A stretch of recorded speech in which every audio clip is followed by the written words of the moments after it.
श्री शिवाय नमस्तोभ्यम। राधे राधे एवरीवन। आप सभी को महाशिवरात्रि की बहुत बहुत बधाइयाँ। आप सभी को ज्ञात होगा कि इस बार की महाशिवरात्रि 15 फरवरी 2026 को है। तो आज की इस वीडियो में हम देखेंगे कि महाशिवरात्रि का पूजन घर पर कैसे किया जाता है। तो देखिए, महाशिवरात्रि के दिन सुबह शाम दोनों समय भगवान शिव शंकर का पूजन किया जाता है, क्योंकि शिवरात्रि है। रात्रि को तो वैसे 4 पहर का पूजन किया जाता है, लेकिन अगर आप 4 पहर का पूजन ना कर पाए तो शाम को भी आप एक बार पूजन जरूर करें। तो देखिए, आप सुबह भी पूजन कर सकते हैं और शाम को भी पूजन कर सकते हैं। जब आप पूजा करेंगे तो नहा धो के फिर हम पूजा करते हैं। पूजा के लिए हम एक चौकी लगा लेंगे। चौकी पर हमें सफ़ेद फूल या तो पीले रंग का वस्त्र बिछाना है। इसके बाद थोड़े फूलों का आसन देकर भगवान शिव शंकर, माता पार्वती, गणेश जी की फोटो या मूर्ति आपकी जो भी पास है उन्हें विराजमान कर देंगे, क्योंकि पार्वती माता और गणेश जी का पूजन भी भगवान शिव शंकर के साथ ही किया जाएगा। इसके बाद किसी भी पात्र में हम शिवलिंग को विराजमान करेंगे। पहले हम बेलपत्र रखेंगे, उसके ऊपर हम शिवलिंग को विराजमान करेंगे। और जब भी आप शिवलिंग को विराजमान करें तो शिवलिंग की जो जललहरी है ना, वो उत्तर दिशा की ओर तरफ होनी चाहिए। इस बात का आपको विशेष ध्यान रखना है। तो उत्तर दिशा की तरफ जलहरी करके हम शिवलिंग को विराजमान कर देंगे। उसके बाद देसी घी का दीपक जलाएंगे। हाथ जोड़कर भगवान शिव शंकर तथा माता पार्वती के सामने प्रार्थना करेंगे, हे भगवान, आज मैं आपके निमित्त यह व्रत और पूजन कर रही हूँ या कर रहा हूँ। आप मेरी पूजा को स्वीकार करें। यदि मुझसे कोई गलती हो जाए या कोई त्रुटि हो जाए तो मुझे क्षमा करें और मेरी मनोकामना को पूर्ण करें। ऐसा संकल्प करने के बाद हम पूजा शुरू करेंगे। तो सबसे पहले हम जल के छींटे लगाकर भाव रूप में माता पार्वती तथा भगवान शिव शंकर और गणेश जी का जो भी फोटो हमने लिया है उन्हें स्नान करा देंगे, क्योंकि फोटो पे जल के छींटे ही लगाए जाते हैं। शिवलिंग का हम अभिषेक करेंगे। महाशिवरात्रि के दिन शिवलिंग के अभिषेक का बहुत ज़्यादा महत्व है। दोनों टाइम आप हो सके तो शिवलिंग का अभिषेक कीजिएगा। अगर 2 टाइम ना हो सके तो 1 टाइम तो आप जरूर से ज़रूर कीजिएगा।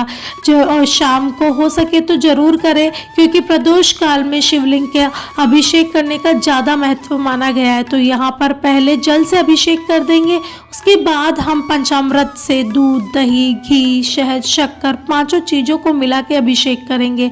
पंचामृत ना हो तो आप कच्चे दूध से भी अभिषेक कर सकते हैं।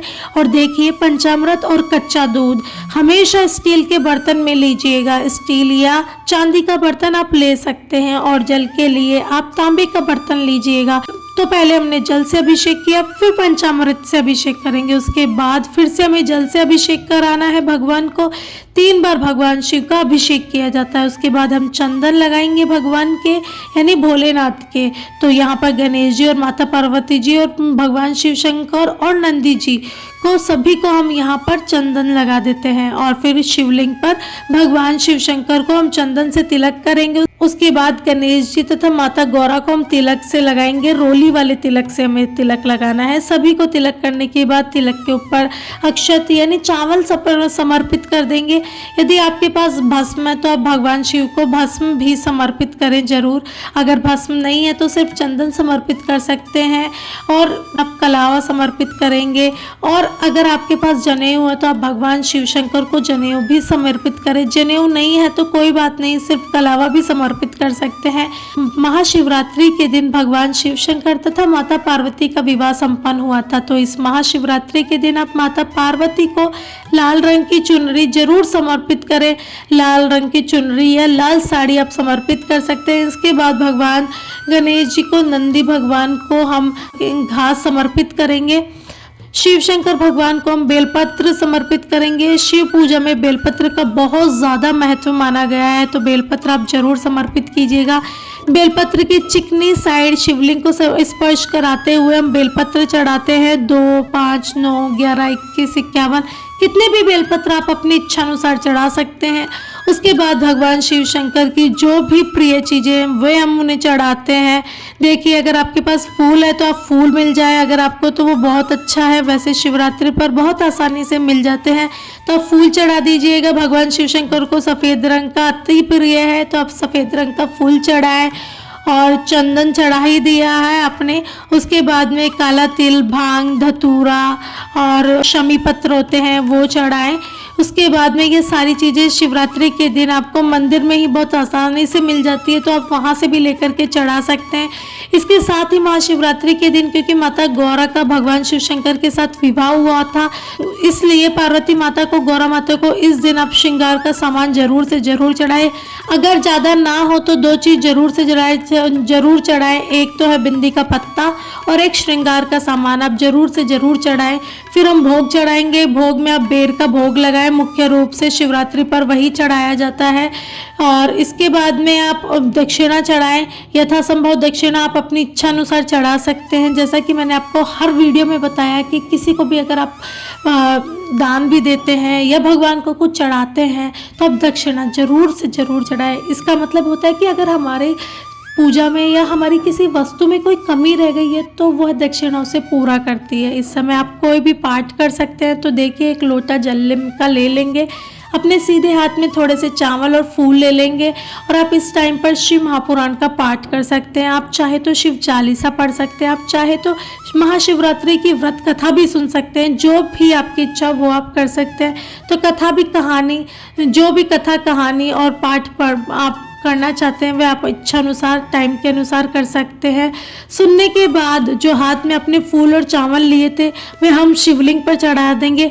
इस तरह से हमारी कथा पूर्ण हो जाएगी। उसके बाद हमें आरती करनी है, तो जो हम दीपक हमने जलाया है उसी से हम आरती करेंगे। बहुत ही प्रेम पूर्वक पहले गणेश जी की आरती करेंगे, फिर भगवान शिव जी तथा माता पार्वती की आरती करेंगे। आरती करने के बाद हाथ जोड़कर पूजा में रही कमियों के लिए आपको क्षमा याचना करनी होती है।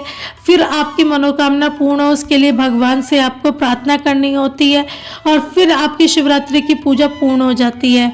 और जो हमने जल का लोटा लिया है अब हम उससे अर्घ दे देंगे भगवान सूर्य को।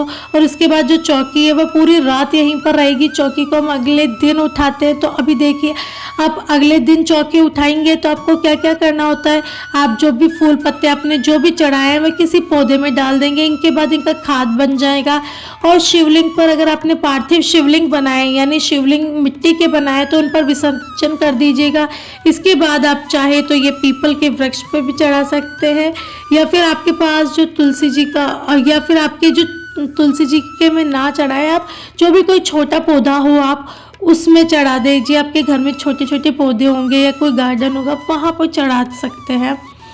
इसके बाद में आप जो प्रसाद है वह आप परिवारजनों में बांट लीजिए। और यह थी महाशिवरात्रि की पूजा। आपको यह पूजा का वीडियो कैसा लगा मुझे ज़रूर बताइएगा। और आपको अच्छा लगा तो हमारे चैनल को सब्सक्राइब करें, शेयर करें और लाइक करें। धन्यवाद।